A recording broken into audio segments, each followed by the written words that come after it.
Welcome back. Look in today's subjects for a common thread of voice and agency. Are you ready? Grab your favorite cuppa. Sit back and let's have a look.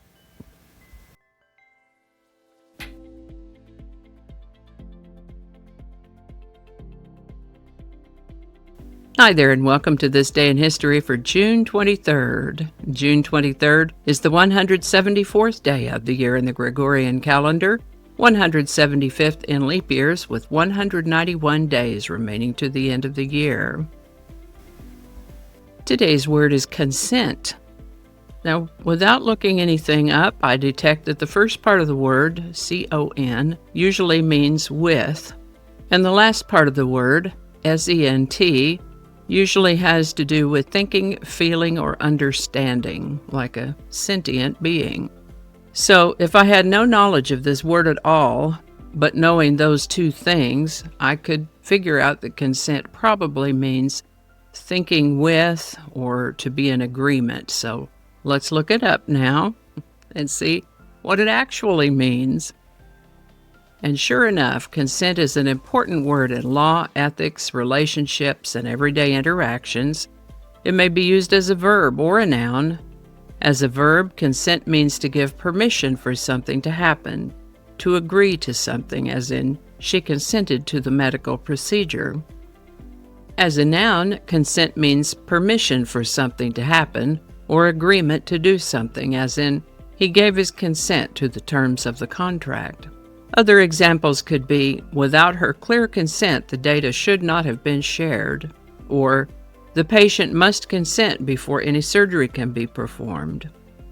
In a legal sense, consent is critical in contracts, medical procedures, and criminal law, especially in cases involving bodily autonomy or privacy.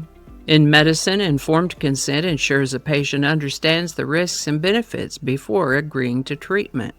In personal relationships, consent is often discussed in terms of boundaries and mutual agreement in interactions, and in the digital world, users must consent to terms of service or data collection online. Mutual consent is when all involved parties agree. Informed consent is consent given with full knowledge of the facts. There's even age of consent, which is the legal age at which a person is considered capable of consenting to certain actions. The exact age in numbers may vary according to local laws. Could be 14 for some things in some places, might be 18 or 21 for other things in other places. And the age of consent may vary according to exactly what the individual is consenting to.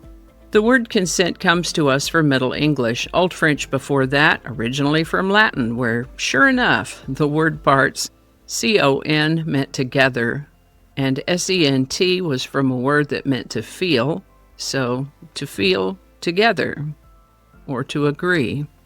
Consent. First known use of the word consent is in the 1200s, consent. Today's word consent was suggested by YouTube viewer @T-Ramsire. Thanks, Teresa. And if you have a word you'd like to see in this Word of the Day segment, drop it in the comments section.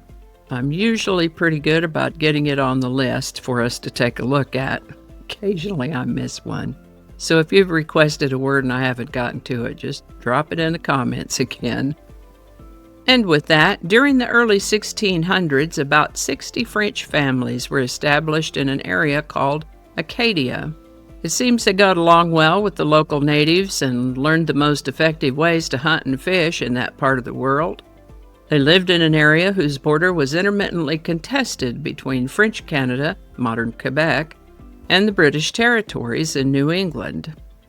Whether they liked it or not, they often became entangled in the conflicts between these two powers, and on June 23, 1713, the French residents of Acadia were given 1 year to declare allegiance to Britain or leave Nova Scotia. Eventually, many of the Acadians did leave the area. Some of them ended up in Louisiana, and we now know those good folks as Cajuns. And we've talked about John Jacob Astor before.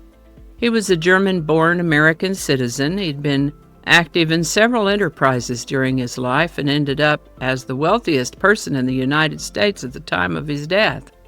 One of his earlier enterprises was the fur trade, and it was on June 23, 1810, that John Jacob Astor formed the Pacific Fur Company. The government printing office was created by Congressional Joint Resolution on June 23, 1860. It began operations the following March and was later renamed the United States Government Publishing Office.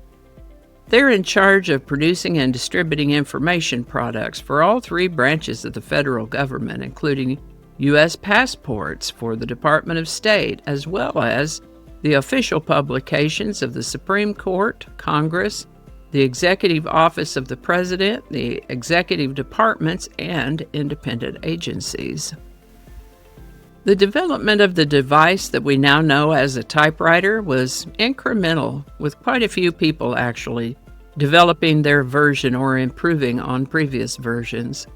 That said, a man named Christopher Latham Schultz received a patent for the first typewriter to be commercially successful on June 23, 1868. This is the birthday of Valerie June Carter, born June 23, 1929. We know her better, though, as American singer-songwriter, musician, and actress June Carter Cash. Besides being an award-winning musician and Johnny Cash's wife, she's done a fair bit of acting as well in movies, TV shows, and theater productions as June Carter. She's credited with having written the song Ring of Fire, which became a big hit for Johnny Cash. June Carter Cash lived to the age of 73. Today's song is If I Were a Carpenter. This one was originally written and released by Tim Hardin in the 1960s. It's been covered by Bobby Darin, The Four Tops, Robert Plant, Leon Russell, Bob Seger, probably some others that I don't remember right now, and even some foreign language versions. This lovely song comes to our attention today because Johnny Cash and June Carter did a duet of it in 1969.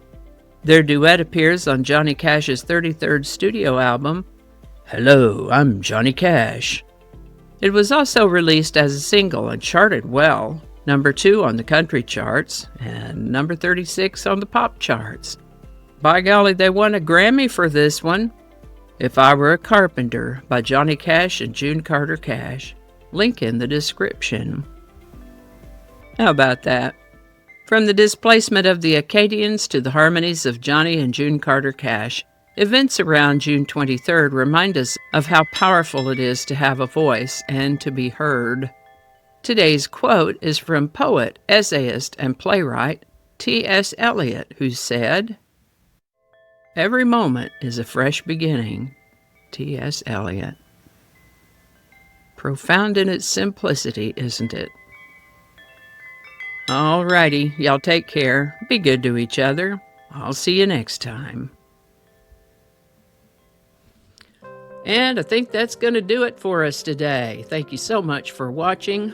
Consider subscribing if you haven't already. Feel free to share this video with a link in your email, messaging, or social media. If you enjoyed this series, you can check out the playlists in the description.